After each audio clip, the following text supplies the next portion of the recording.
Welcome to For Every Response, the podcast from Emergency Services Times, sponsored by MSA Safety.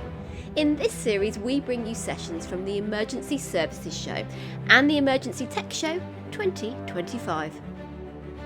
With a new book focused on burnout and using case studies from the emergency services, Dr. Richard Duggins is the perfect person to share his tips with the show this year. In this episode, hear the discussion with Nick Smart, the president of the Police Superintendents Association, and Esther Ingham from Merseyside Police, as they discuss tactics for how to thrive in a stressful workplace.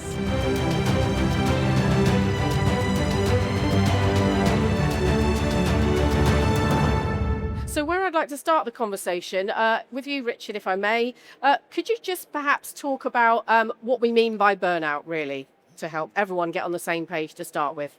Yeah, absolutely. So I'm going to start by saying emergency services staff are remarkable. They train hard. Almost every day they're dealing with distress, suffering, dealing with trauma. And what's most remarkable is they get up the next day and do it again. But what is also remarkable about emergency services staff is burnout rates are really high. So we're talking 40 to 50% of staff regularly reporting that they're burnt out. Yeah. Also, mental health at work is really high for such staff, depression, anxiety, and suicide rates. So what is burnout? Burnout is simply doing too much for too long with too little support. It's not a personal quality, it's not a weakness, it's not a failing.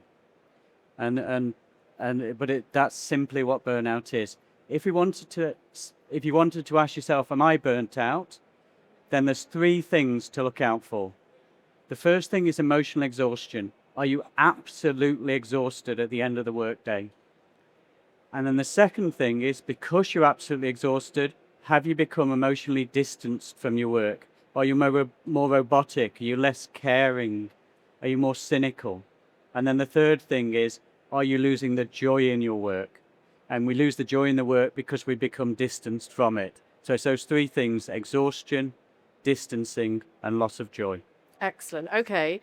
And are there things that contribute to getting to that burnout point, would you say, from your research? Absolutely. So we burn out because of what happens to us, not because of what's inside us. And it's all about the radiators and the drains in our life, the balance of those radiators and drains. So if we think about the drains, these are the things that make us more likely to burn out, the things that take our energy, are pressures at work. So the hours worked, the intensity of the hours, the nature of that work, really difficult work in emergency services. What's going on at home? The small pressures at home, but also the big pressures at home, changes, disputes, bereavements, it all adds in. And the third thing is, that makes us more likely to burn out, is how do we feel about our work? So this is about the culture and the leadership at work. This is about whether we feel valued and dignity. This is whether we feel we're making a difference or whether we're just doing lots of paperwork and bureaucracy. This is whether we feel we can actually talk about when we're struggling rather than feeling we have to be stigmatized and be quiet. They're the things that make us more likely to burn out. The things that protect us from burnout are, do we have good social support? That's both support at work and at home. Are we able to have fun and social times? Yeah, they're different for all of us, but it might be doing exercise, it might be a choir, it might be mindfulness, could be anything. And then the third thing is, do we do something at work that we enjoy? That also protects us from work. So that could be training, it could be mentoring, it could be anything like that. Okay. So it's the balance of those drains that take our energy against those radiators. And if that balance isn't right, that's when you will start to burn out. Okay. So talking now from a policing perspective with our panellists here, Nick, can I ask you just first of all to talk about how that is manifesting potentially in the world of policing that you're seeing? Yeah, so we realise that we are a niche organisation. We represent about 1,600 senior officers in the country of superintendent and chief superintendent rank. For those who don't know anything about policing, those would be one or two individuals in your area that run policing for that area. And we recognised that we were getting more and more calls for help from our colleagues as an association. So what we decided to do was run some psychological surveillance screening just to see how bad or what the problem was. And some of the results are quite stark. Psychological screening already occurs for certain roles in junior ranks, firearms, CID, for example, family liaison officers who deal with victims who's had a loved one either seriously injured or who have lost somebody. But superintendents are classed as a high risk, needing these psychological risk assessments.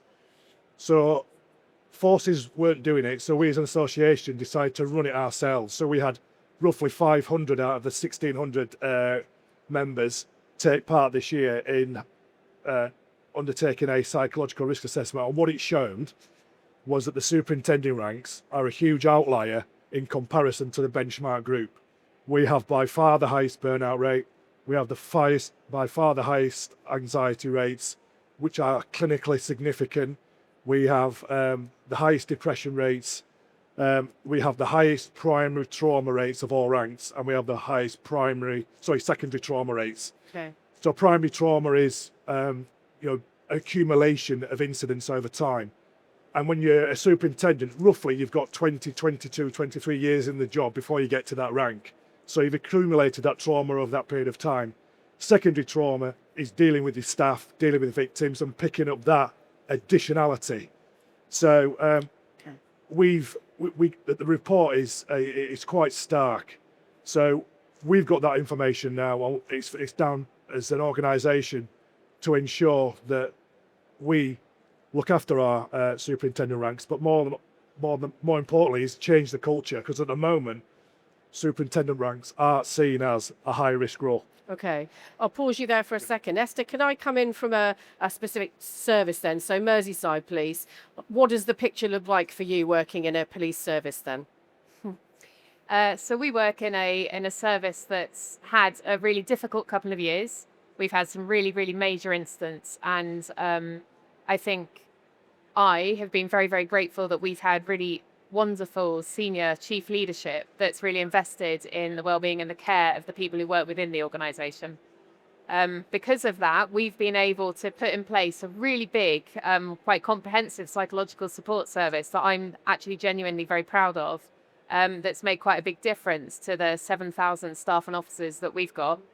And I'd say it's really fundamentally necessary. I mean, we have a lot of issues within the organisation that aren't caused by the organisation, but they're caused by the nature of the job. It's really hard, it's really fast, it's very kind of, the world can be quite chaotic, and so what the staff and the officers are dealing with, and people don't know each day what they're dealing with, but they know it's going to change. There's an awful lot of change, there's an awful lot of threat and danger, and so to try and create something that's safe and secure in the middle of that feels really important and necessary for many, many reasons, not least of which to mitigate some of the impacts of burnout, which we've already sort of understood the reasons why it's caused, I suppose. Okay, and I don't think, as I say, my background is primarily fire, but I would say there are common issues in the fire service, in the same for the police, and I'm sure for ambulance and probably many other organisations that people might be from today. So Nick, I know you want to talk a bit more about your survey information. Can I ask you to do that now? Forgive me, I'll just stand up. I find it easier than sat down. Just under 500 colleagues took part in the psychological assessments. That's from 47 forces in England and Wales. So one of the key findings was only 60% of our colleagues were issued with a fit note, and that means there were no adverse issues with any of our colleagues. That was compared to 80% of the benchmark group, so significantly lower. So what we found is 31% of our colleagues had some form of psychological issue that needed dealing with, and 9% of our colleagues needed quite urgent clinical assessment because of the issues that were identified during the survey. We, as a service, but particularly as in a rank, we have a culture of presenteeism. We are senior leaders. The people that are at this rank often want to progress to be chief constables. So any form of psychological weakness, any form of sickness, we as a culture don't put our hand up to it. So what it's identified is that we need, within the rank, but also within the service, to understand that being at work doesn't necessarily mean you're okay. Again, I'll whiz through these. We had the highest scores of anxiety, depression, primary and secondary trauma compared to any of the benchmark groups. Some of the other issues that were identified, for example, is that mental health support, colleagues at our rank do not go to line managers, they do not go to occupational health units. The first port of call is family. So 70% of colleagues said they would burden, in their own words, if they classed it as a burden, they would burden their family when they're absolutely burnt out and on their knees. That's the first port of call. And they wouldn't go to OHU, they would rather go to, the next port of call was a GP. But we did have also the lowest number of sick days. So 75% of the colleagues who took part did not have one sick day in the previous 12 months. So these are colleagues that are going to work often for 6 to 10 days without a break, on rotas, making critical command decisions, admitting that they are anxious, depressed, burnt out, and yet not seeking the appropriate help that they need. Combined with this, we do an annual pay survey, which looks at various factors, but some of the key findings were that a third of our colleagues have low morale. These are senior leaders who should be championing the organisation, yet 1 in 3 don't. 62% low force morale, so that's within your own force, 2/3 are going, it's not a good place to be, not a good place to work. 45% saying they intend to leave. Now, we are coming towards the end of our service, so some of that's inevitable anyway, but we are finding more people exiting the service earlier than they should do because they're just too stressed. And worryingly, as a senior leader, 1 in 3 are saying, do not join. So again, we should be the biggest advocates about joining the job. My son's joined the job, and I did have to speak quite candidly to him and make him aware of the risks and the pitfalls of joining the police service in 2025. He joined, but it's the job that people join is not the job think they're joining, is not the actual job and the reality of what they do join as a young officer. So what we're asking as a result of all of this is we have a national college of policing, and within that we have a national wellbeing framework to recognise the role of superintendents as a high risk role, because it is an outlier compared to every other rank. We just think it's good governance and good practice to have a psychological risk assessment for everybody within the police service ideally, but certainly in your high risk roles. And forces should be funding that rather than the staff association, but it should become culturally the norm to have these annual risk assessments and appraisals. At the moment, what we're seeing is when people do put their hand up, unlike Esther in Merseyside, who are one of the beacons and do it amazingly well, there is a postcode lottery as to the welfare provision that is in place in forces. The service you get in Birmingham will be very different to the service you get in Bradford or Bristol. And that is just not right in this day and age for the officers that are going out at all ranks and putting their life on the line and making those critical decisions. And we have, I'm sure you all have oversight bodies. Ours is HMIC. And what we're saying to HMIC is wellbeing should be front and centre. Never mind your policies and your process. Wellbeing should be front and centre and should be measured. And where gaps are identified, we need to put a minimum standard, or ideally a blue standard of support wellbeing initiatives, so that all officers at all ranks should be able to access the same service, because at the moment it's not. And like anything else, the last one there really is funding. We would say in the police service that after the last comprehensive spending review, we are the bottom of the pile. But we are there 24/7 like every other service. Just for example, we policed 3,000 protests over the summer, which probably most people don't know about. And any one of those could have ended up in the situation last year. Absolutely. And our colleagues are still feeling that same burnout and fatigue. And we think there needs to be a massive investment, not just in police, but you could argue for the whole public sector, but at the moment, well-being is not the centre of the wheel, and we believe it should be, which all the other folks. Okay, let's leave that there for now. Richard, can I come back to you then? Obviously, I know you have worked with policing, but primarily in the health world. Do you recognise that picture maybe at the same, I don't know, the same level of the equivalent level, if you like, to superintendents in healthing, or generally? What's your perspective? I mean, they're really important figures. Indeed. I mean, it's fantastic for Nick to share those.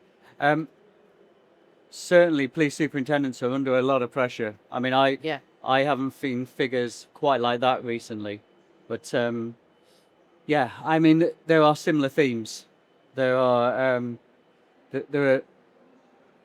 I think the similar theme that we have within health is getting across the message that actually, if we look after the well-being of our staff, if our staff are thriving, our organisations thrive.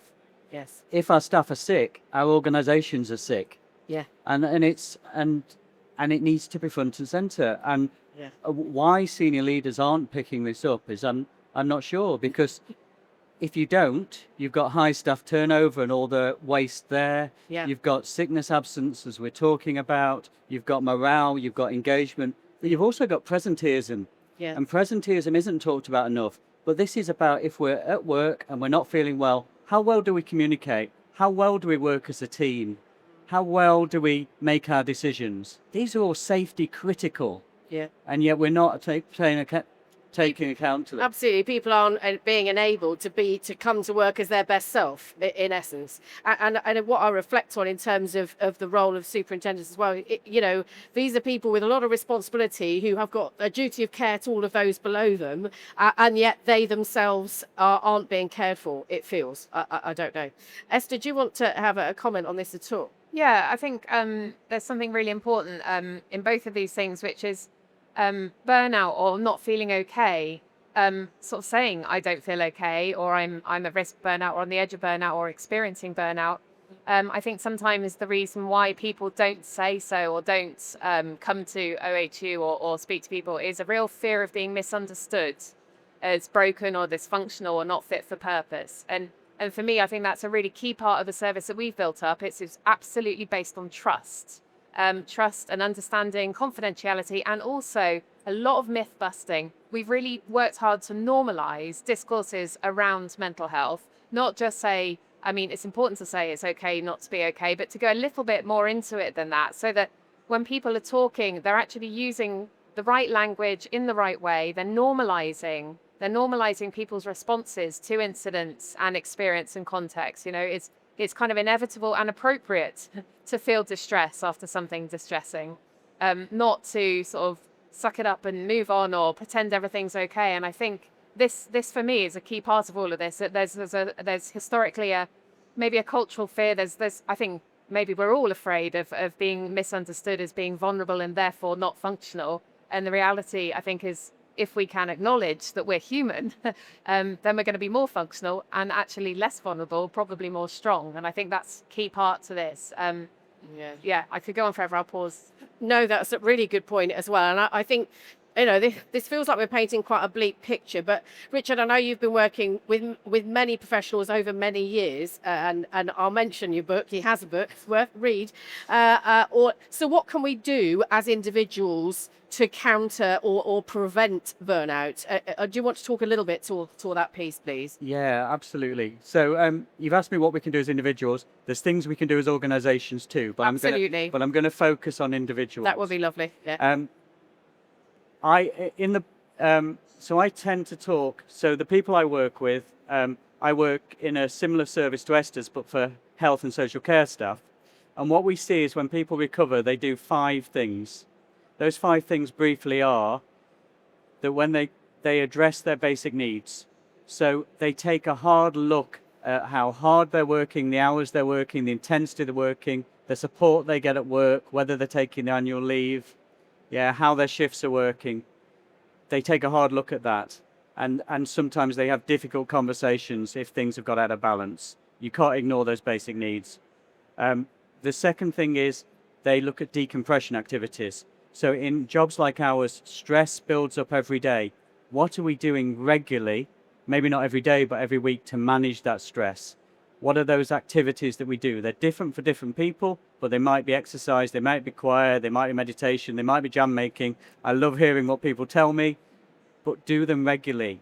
And the problem is when we get busy, they're the things we drop off. We can't do that. The third thing people do is about social support. So who have you got that you talk to? This isn't necessarily a shoulder to cry on. This can be just shooting the breeze, having those conversations. But once again, when we get busy, we withdraw from our friends at work and at home. Don't do that. The fourth thing is a don't do. If we are stressed, if we're irritable, if we're not sleeping, very easy to have that extra glass of wine. Be careful. You're just adding to your problems. And the fifth thing that people get really good at when they're recovering from burnout and staying well is rather than keep calm and carry on, which is what we're taught in our services, they keep calm and nip it in the bud. They have an idea. What are the signs that I'm getting stressed? What are the signs, my personal signs that things are going wrong? And rather than ignore them and just plow on, they do something about it. They try and act early and maybe start to do more fun things early, reach support early, and they act like that. So they're the 5 key things that I see people do. This episode of the Emergency Services Times podcast is sponsored by MSA Safety, proudly supporting emergency services and first responders on the front line. At MSA Safety, protecting first responders isn't just what we do, it's who we are. We work closely with fire and rescue services across the UK to develop and deliver safety solutions designed to meet your ever-evolving needs. That includes MSA Bristol Firefighter PPE, trusted by services across the UK and beyond, shaped through years of collaboration with frontline teams. It also includes our growing investment in innovation and technology, from the connected M1 SCBA modular solution to our agile, fully managed service model that helps keep crews protected and ready to respond. But for us, safety goes beyond equipment. We believe in standing shoulder to shoulder with the people who dedicate their lives to protecting others, whether it's supporting firefighter charities, backing mental health initiatives, or showing up for community events. MSA is proud to be part of the Emergency Services family. To learn more about our work in the UK and how we're supporting first responders every step of the way, visit www.msasafety.com. With MSA Safety, when you go in, we go in with you. So I think that's brilliant individual advice, which is great. But you're absolutely right. There's a role here for organisations. So and you touched on it before, Nick, around culture. You know, we seem to, I think, historically have a culture. Well, no, we just have to soldier on. We just have to push through. So what would you say to your leaders about what they need to do to get their organisations to respond better to this? What dare I call it, a crisis? It is a crisis. I mean, in the police service, we're obsessed with legitimacy and trust and confidence, and rightly so, because we want to police communities without fear and favour and with fairness. But if you haven't got well-being at the centre of everything and you've got policies instead, then you're not going to look after your staff. So 85% of the police budget goes on staff. We spend more money on the police helicopter every year than we do on welfare provision for 5,000 officers in a force, for example. So if you're not looking after your staff, the interactions, so staff are going to have burnout, anxiety and depression. It's not just supers, but all ranks. You're going to go out into the community. Your interactions with members of the community are not going to be as good as they should be. So you're not going to build up that trust and confidence. So the service that you're delivering from the start is already on the back foot. So if you do have interventions in place and you regularly monitor your staff and you invest in your staff, you know, rather than just say it, do it. Yeah. And put staff at the centre of everything. Yeah. You know, staff will move mountains for you. Absolutely move mountains if you look after them right. You treat them with respect, treat them with dignity, and look at and give, meet their needs. Yeah. And we see the police service has traditionally been a really good employer in terms of retaining people. Yeah. An average attrition rate of about 2%. We've now got an attrition rate of about 6%, 7%. You know, our workforce is 35% under 5 years, and the youngsters that are coming through are going, don't get time off, don't get my leave, extended tours. I'm not trained to do with all the stuff I'm meant to do with. You put me in a department where workloads are high, and our culture is, we know all this exists, Yeah. and we still watch people break. Yeah. We put them in places and watch them break. And someone somewhere, well, certainly what we're trying to say is reset. Yes. So I'll be having a conversation with the national lead for workforce and say, you can't keep doing this. If you do the same process with the same ingredients, you're going to get the same product. Indeed. So change, Yeah.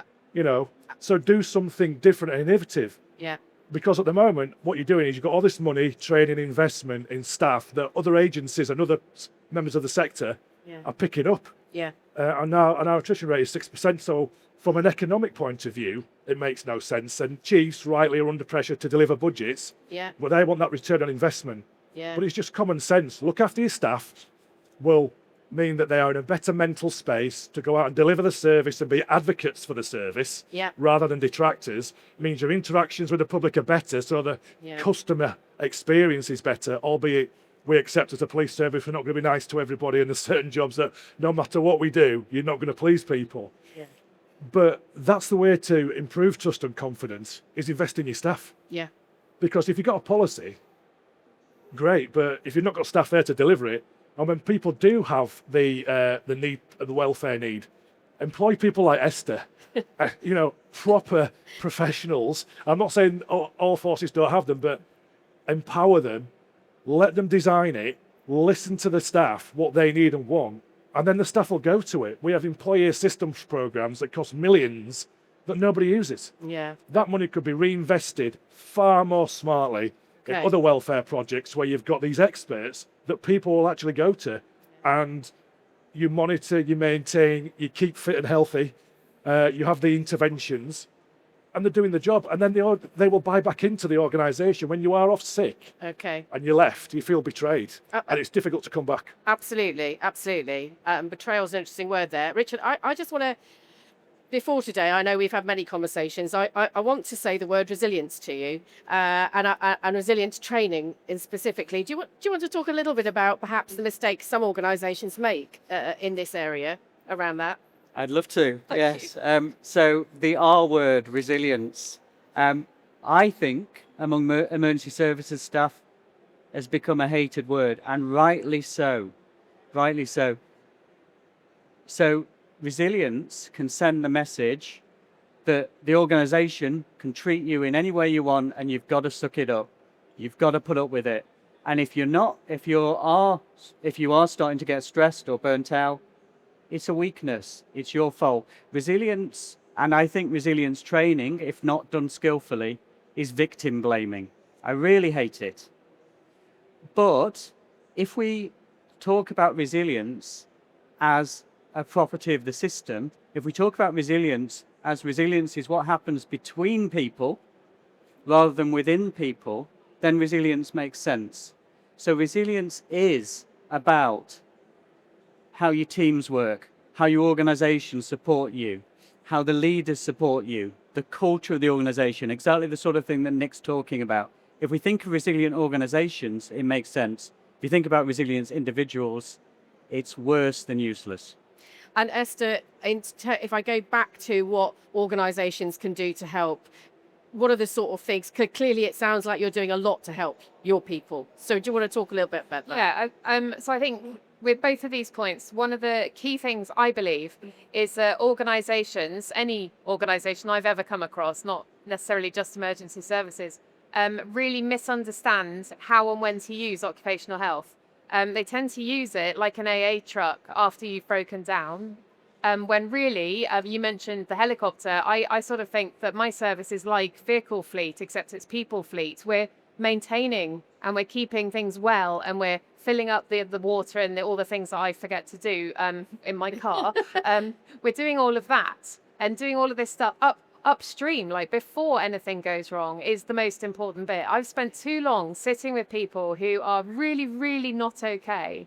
And inevitably at some point the conversation turns to, if only I'd known, if only I'd thought, if only I'd seen. And in my mind I was like, well, this is bonkers. That's easy to change. Actually, that's easy to change. You just have to lift occupational health up from the end of the conversation. Like, it's not even the full stop. Occupational health is like the sentence after the full stop. I think, historically. And actually, it needs to be right up there. It's like the second words, really, is how occupational health should be used. Yeah. So, as an example, and I think it ties in with some of the things that have already been said, we have a really strong peer support program, first of all.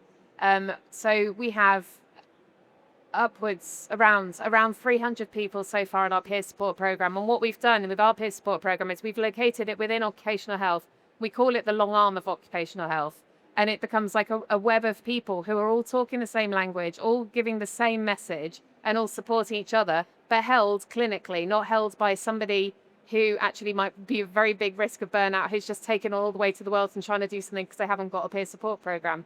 So our peer support program is run by a sergeant who sits within occupational health, who I'm his boss, or whatever word you want to use.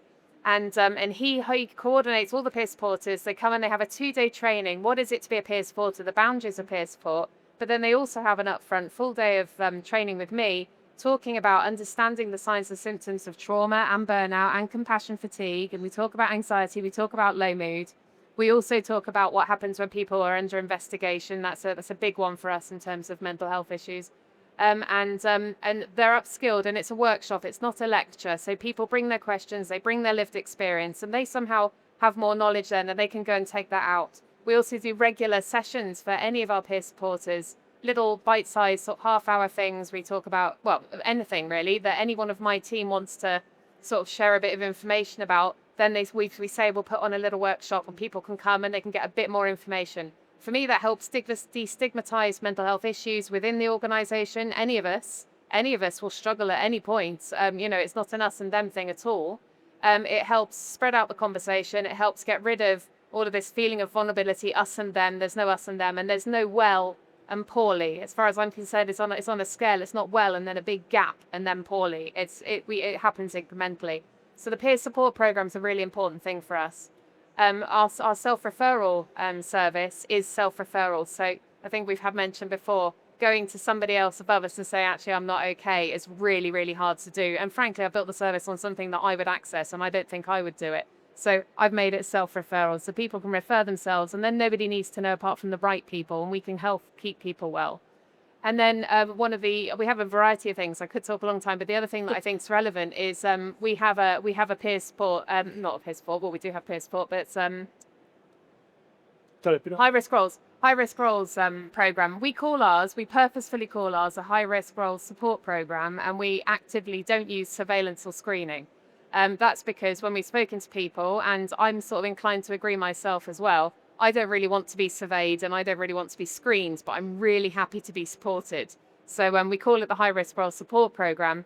We did a review across the whole organisation to identify what we would call a high risk role, which is in line with the College Policing and National Police Wellbeing Service, and we have some extra roles that we've identified. We review that every 3 years. And we get people, what I do and my team do is we go out to these groups and we say, we're going to give you a set of questionnaires, and you're going to be cross and you're going to say it's just a tick box exercise, because it is a tick box exercise. But actually what we're really asking you to do is spend 10 minutes and just think about, how am I and how do I know? Just those 2 questions, and use these tick box sentences as prompts for you. Do I not sleep? No, I don't, but that's because I've got a new puppy. Okay, well, that doesn't matter then. But if I'm not sleeping because actually I can't get sleep because I'm worrying about all the things, that's a thing, right? So just think about that for a moment. Think about how you are, and then that will determine how you answer these questions. And actually, for us, we issue wellness certificates, but what we're more interested in, my service is more interested in, is the people who say, actually, maybe I'm not okay, because then we invite them in and we say, how can we help? What can we do to support? So rather than it being what people fear it is, tick box exercise and then a punitive action, it's very much more, come and tell us how you are, because we can probably help a little bit. And then alongside those groups of people also get psychoeducational workshops. We run a lot of psychoeducational workshops. I'd say we probably run, 27 to 30 a month. It's almost one a day across the organisation. And that's for groups in different areas of the organisation on topics that are specific to their areas, but also topics that they request. So a group will come and they'll say, now we've got the understanding what it is. Or say, we're really struggling with this at the moment. We've had a lot of deaths. Can we have a workshop on death? And then we gather up the resources, the evidence-based material, the things that we can do, and then we'll sit and workshop for an hour, well, between an hour and 2 hours, depending on how much time that team can deliver.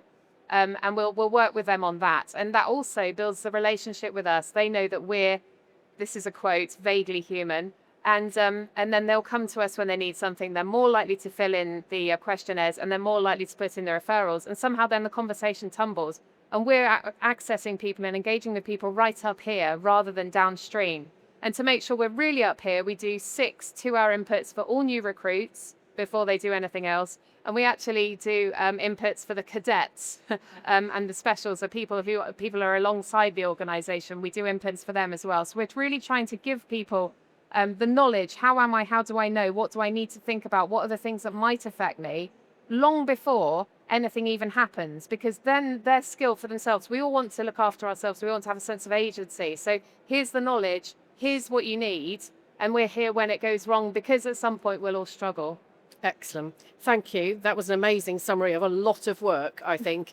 I think we've had a fascinating conversation so far. It feels like we know this is an issue, possibly a crisis, certainly maybe at levels we hadn't appreciated in our organisations. There's some things that we can do individually and personally, but somehow it feels for me the big shift is about making organisations, A, make this a priority, and B, provide those routes to people to get help before they fall off the cliff. Would be good. I want to give some time to the audience now. So have we got any questions from the audience? My name is Alec Western, and I'm from Obis. Your closing points on new people coming in, having that questionnaire, is a wonderful way of highlighting to them where they are and so on. But the point I wanted to say was, everything assumes that people are self-aware, that they know what's going on. And I'm not saying within your questionnaire they don't, but so often all of us are very good at looking out, but actually looking back in again is a real skill. And a number of people believe it's not actually happening. They don't see it. So what I was going to say was, within all that you do, can you actually teach people the skills to actually be self-aware? Because when it goes wrong, it's a long climb back. Indeed. Yeah. Sorry, just behind you. Am I off? Yes, please. And then I don't know whether Sorry. Richard might want to come in as well. Yeah. I mean, I think you do raise a point that we're not encouraged to be self-aware, maybe in the society that we're in, from maybe, forever. But I really think people can increase their self-awareness. Absolutely. I think mindfulness is great way of using that, but people can sometimes have a bit of a block against mindfulness. When we're talking to people, we're encouraging that kind of one of the things that I regularly say to people is, who said "how are you" to somebody else today? And hopefully most people will have said "how are you" to somebody. And then when was the last time you said to yourself, "how am I"? We don't tend to ask that. And then if we do, we'll probably come up with a fine. And so the question after that is, how do I know?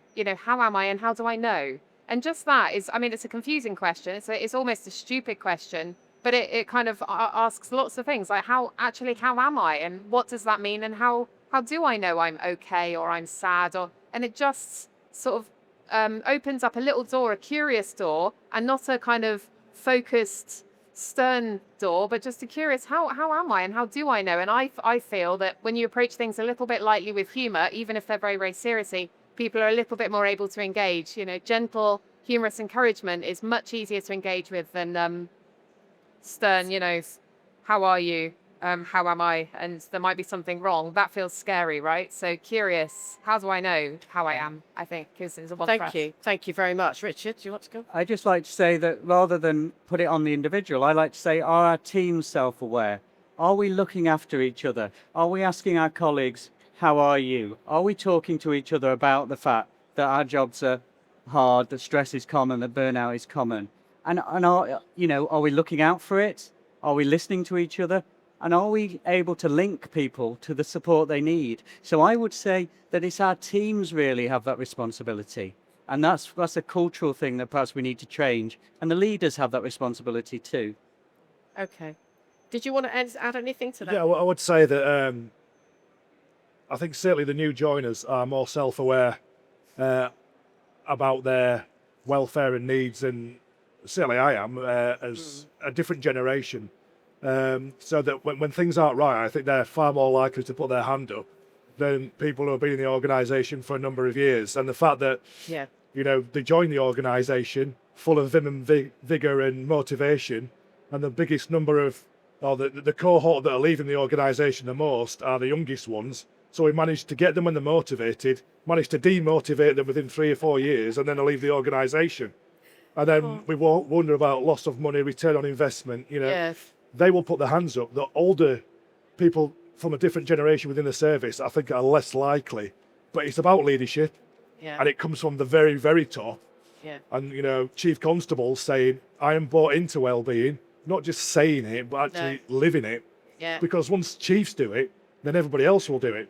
Yep. And until that happens, if you've got a really good chief who will go, I've done a high-risk role support survey, then everybody else underneath them will go, it's okay to do it then, and we'll do it, and we'll highlight the problem, we'll put something in place. Yeah. Instead of being a piece of A4 on the back of the toilet door that people just go to and it's not worth it. And sadly, that's what a lot of well-being really is to most people. It's a toolkit or a signpost, and it's meaningless to a Okay. degree. Hi. My name's Stuart Amos. I'm from Police Care UK. We provide specialist clinical therapy for police officers who are struggling with PTSD. I've just got it's kind of a two-part question, maybe directed to Nick and probably Richard. I just wanted to ask, how much of an impact do you think the low morale amongst superintendents has on the rank and file and their mental health? And also, I guess, the public cynicism sometimes towards policing. And then, of course, following on from that, sorry, I lost my train of thought. Following on that's right. If we recognise that impact, why, and I sense your frustration, Nick, why is this still not a priority? Why is this issue of well-being and investment in well-being not happening? So if my rank, superintendents, chief supers, if they're not in a good space, it will trickle down. I look at my colleague who's an inspector in front of me.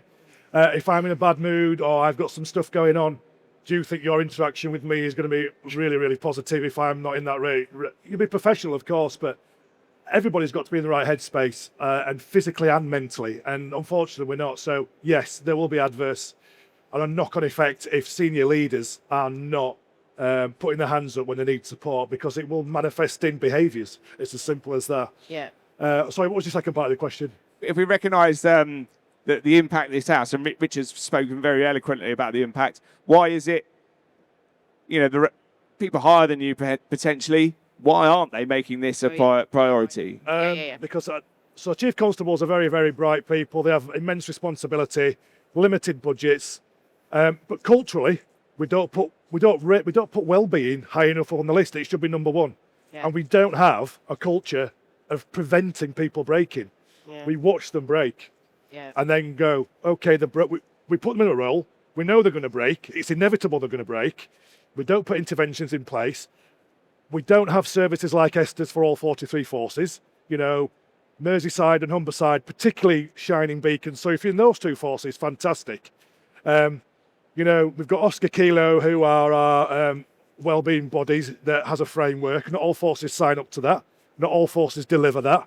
So until the leadership at the very top, the Chiefs Council change, and that's partly my job as a pressure group, to say to the senior leaders, this is not acceptable, which is exactly what I shall be doing in the next 12 months. Okay, good. Richard, did you want to comment on anything on that point? Well, maybe the first one. Completely agree with Nick. Okay. Esther. Well, I just think that there's.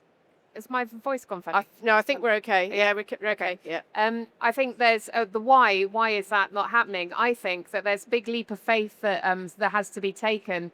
I think occupational health, psychological kind of support is I think late coming to policing, like the understanding that it's necessary. And so it does tend to be initially, I think, with organisations like that, a bit of a bolt-on rather than an immersion in. And I think there are some leaders who are brave and will throw it in and say, okay, the immersion in. I mean, it's much better value for money, because if you're doing the stuff upstream and you're embedded in the organisation, you understand what the issues are, then you get less ill health retirement and things like that. But it's quicker and easier and probably cheaper to stick a bolt on So I think it's bravery, if I'm honest. It's bravery and belief in the maybe the psychologists who maybe know what needs to happen. The experts Trust the people who are doing the work. I think I'd like, so as I say, I've said my background's fire and I've worked at a national level for a long time alongside chiefs. I'm not a chief myself, but what I would say, and I should imagine it's the same in policing or ambulance, and I'm not trying to make excuses, there is a lot of pressure, I think, that comes from government, and the problem is what gets paid for gets done, or what gets inspected gets done. And sadly, that is, I think, has become a symptom of leadership in our public services. There's a lot of scrutiny, and ultimately if they get it wrong, there's a lot then of negative publicity. So unfortunately it's about evidence-based, and I think that is why your research is so incredibly important, and I really hope that you can use it to get that message taken home, to get some changes, because I think you're right. It's about being a little bit more confident, a little bit more ballsy. Yesterday we heard from the new fire chief of South Wales, who actually is from the military background, and it was quite refreshing to come in and hear him sort of saying, we just need to be a bit braver about explaining why we do things, and being, not constantly curtailing to the external pressures we're getting, and then changing our course of direction. Set the strategy. Mental health needs to be part of it, and stick with it. Is kind of what it needs to be. So that's my little speech. Right, I think we are almost out of time. So is there if you could leave the audience with one thing from today to think about, what would you like to say or call for? Shall I start with Esther?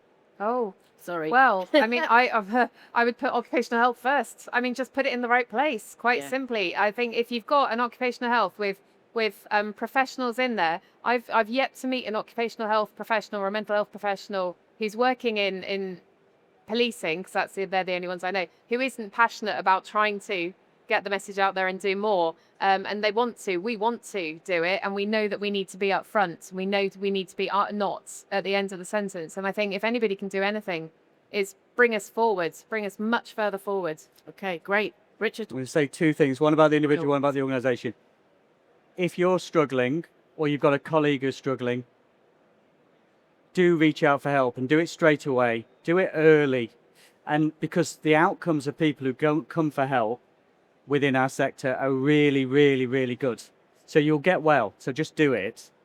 The second thing for the organisation is your organisations will say, what is the cost of doing this? What I'd say to your organisation is, what are the costs of not doing this? Yeah. Good. Thank you very much. And Nick? I would say that recognise that the culture needs to change. Yeah. Take that first brave step and put your staff first. Absolutely. If you want to deliver the best for the public, it's your staff that are going to do it. They are as important, and I would argue probably more important than the public, because if they're not there to serve the public, there's no service. there's no service. Absolutely. Excellent points. Thank you very much. Can I ask you to thank our speakers in the traditional way? Thank you very much. Thanks for listening. Remember that by taking time to learn from our speakers, you can earn CPD points from our partner CPDme. So do check out the link in the show notes. Our thanks to MSA Safety for their continued support for our podcast, and to Smart Digital for producing this series.